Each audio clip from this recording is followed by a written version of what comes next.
ನಮ್ಮ ಕರ್ನಾಟಕಕ್ಕೆ ಮತ್ತೆ ದೊಡ್ಡ ಕಾವೇರಿ ಸಂಕಷ್ಟ ಎದುರಾಗಿದೆ. ಒಂದ್ ಕಡೆ ರಾಜ್ಯದಲ್ಲಿ ಮಳೆ ಇಲ್ಲದೆ ಕೆಆರ್ಎಸ್, ಕಬಿನಿ, ಹೇಮಾವತಿ ಡ್ಯಾಂಗಳೆಲ್ಲ ಖಾಲಿ ಆಗ್ತಿವೆ. ನಮ್ಮ ರೈತರು ಕೃಷಿಗೆ ನೀರಿಲ್ಲದೆ ಇತ್ತ ಬೆಂಗಳೂರು, ಮೈಸೂರಿನ ಜನ ಕುಡಿಯೋ ನೀರಿಗೂ ಪರದಾಡುವ ಪರಿಸ್ಥಿತಿ ಬಂದಿದೆ.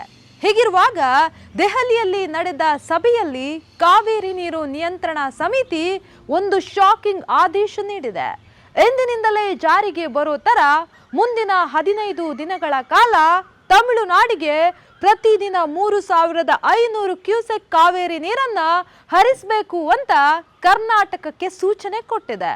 ನಮ್ಮ ರಾಜ್ಯದ ಅಧಿಕಾರಿಗಳು ನಮ್ಮಲ್ಲೇ ನೀರಿಲ್ಲ, ಕುಡಿಯೋಕೆ ತೊಂದರೆಯಾಗಿದೆ ಅಂತ ಎಷ್ಟೇ ವಾದ ಮಾಡಿದ್ರೂ ಸಮಿತಿ ಮಾತ್ರ ಅದನ್ನ ಕಿವಿಗೆ ಹಾಕೊಂಡಿಲ್ಲ. ತಮಿಳುನಾಡಿನ ಪರವಾಗಿಯೇ ತೀರ್ಪು ಕೊಟ್ಟಿದೆ.